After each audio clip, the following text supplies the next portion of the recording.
안녕하세요. 오늘은 제가 자동차 판 얘기를 할 건데, 제가 재작년 3월쯤에 중고차를 샀다가 작년 말에 팔았거든요. 근데 거의 절반도 가격을 못 받고 팔았어요. 근데 그렇게까지 팔았어야 하는 이유가 제가 자동차를 탄 이래로 거의 타지를 않았어요. 그리고 주차장에다가 세워놓기만 하고 그게 거의 2년 가까이 되는 거예요. 재작년 3월부터 작년 말까지니까 2년 동안 차를 세워놓기만 했어요. 보니까 2년 동안 거의 500km도 안 탔더라고요. 키로수를 보니까 샀을 때랑 거의 변함이 없었고, 그래서 결국에는 세워만 놓다가 팔았고요. 더워. 집에 에어컨이 없어가지고. 애초에 차를 샀던 거는 그때는 당시에는 뭐 필요하기도 했고, 뭐 필요하지 않았어도 원래는 살려고 했어요. 면허를 따면은. 근데 면허를 따서 거의 일주일 만에 차를 샀었는데, 저는 옛날부터 운전하는 사람이 되게 멋있어 보였거든요. 그래서 차가 생기면은 나도 여기저기 차를 타고 돌아다닐 줄 알았어요.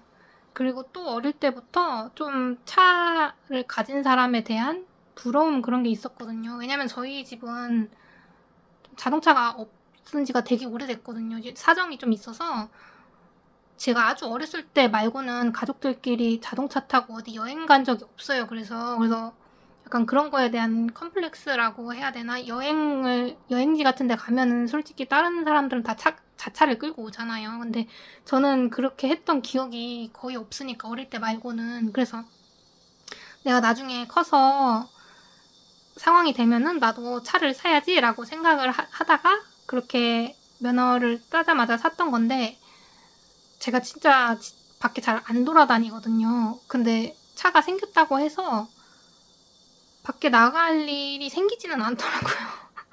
내가 그거를 의지를 가지고 어디 놀러 가야지라고 해야 되는데, 워낙에 이제 돌아다니는 거를 안 좋아하고 멀리 가는 것도 별로 그렇게 안 좋아하는 것 같아요. 나는 어릴 때는 전 여행을 좋아하는 사람인 줄 알았어요. 제가 나에 대해 잘 몰랐던 거죠. 그래서 내가 안 돌아다니는 거는 다 차 때문이다.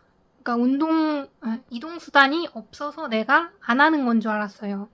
이동수단이 생기면은 자연스럽게 나도 잘 돌아다니겠지. 여기저기. 이런 액티비티 한 것도 하고. 전 지금까지 스키장도 한번 가본 적이 없거든요.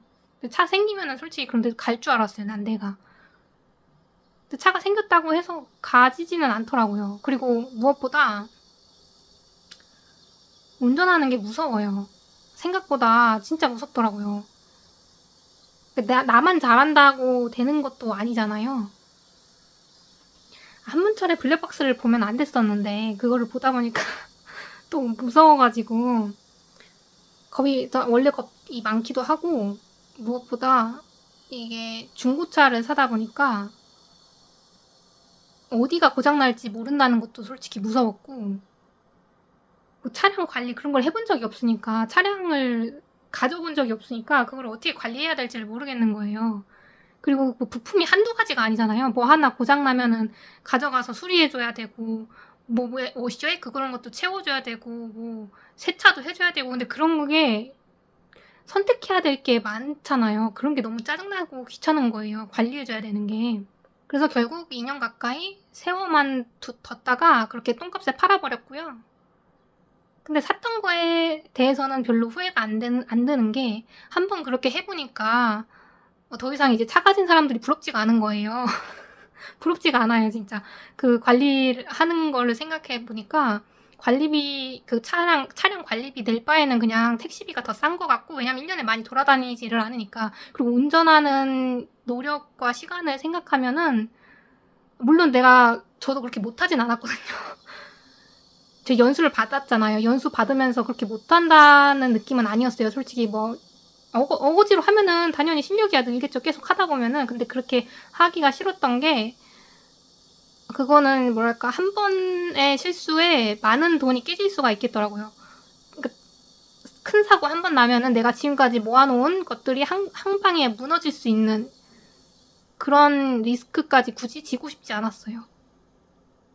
내가 사고를 내든 안 내든 큰 사고가 한 번 나면은 뭐 내 재산도 물론 무너질 수 있지만 내 육체라든지 신체적으로 망가질 수가 있잖아요. 근데 이거는 물론은 남이 운전하는 차를 타도 똑같기는 한데 내가 운전자면은 아무래도 책임감이 훨씬 더 크잖아요. 근데 그 책임감을 지는 게 싫더라고요.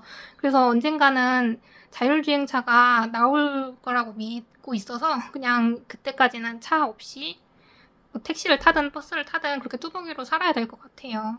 네, 그래서 제가 하고 싶은 말은 내가 열등감을 가지는 지점이 어딘지를 알게 됐어요. 한번 그렇게 해보니까. 그래서 한번 해보는 것도 나쁘지는 않은 것 같아요. 물론 제가 손해를 보긴 했어요. 제가 중고차 사면서 이런저런 부품 사자마자 싹 갈았거든요. 근데 그걸 거의 써보지도 못했고, 그리고 블랙박스도 새 거 20만 원 주고 사서 달았는데 그것도 거의 써보지 못하고 넘겼기 때문에, 왜냐면 블랙박스를 제가 분해를 할 수가 없잖아요. 그래서 이미 넘겼기 때문에 뭐 그런 거 저런 거 하고 보험료까지 하면 뭐 그렇게 많이 깨진 것도 아니에요. 생각해보면 내가 그렇게 경험해봤다는 거에 큰 의미를 두고 싶고, 만약에 근데 그렇게 안 했으면은 계속 저는 뭔가 아쉬움이 남았겠죠. 아, 내가 그때 차를 샀으면은 많이 돌아다녔을 텐데 이제 그런 핑계를 댈 수가 없어요. 왜냐면 나는 이미 해봤기 때문에 차가 있어도 나는 안 돌아다니는 인간이다 라는 걸 알았기 때문에 그것만으로도 의미가 있다고 생각해요. 그래서 뭔가 주저되는 일이 있으면은 한번 해보는 것도 나쁘지 않은 것 같아요. 일단 근데 중요한 거는 자기 자신에 대해서 알아가는 과정인 것 같아요. 자기 자신이 어떤 인간인지 아는 게 제일 중요하다. 네, 끝까지 시청해 주셔서 감사합니다.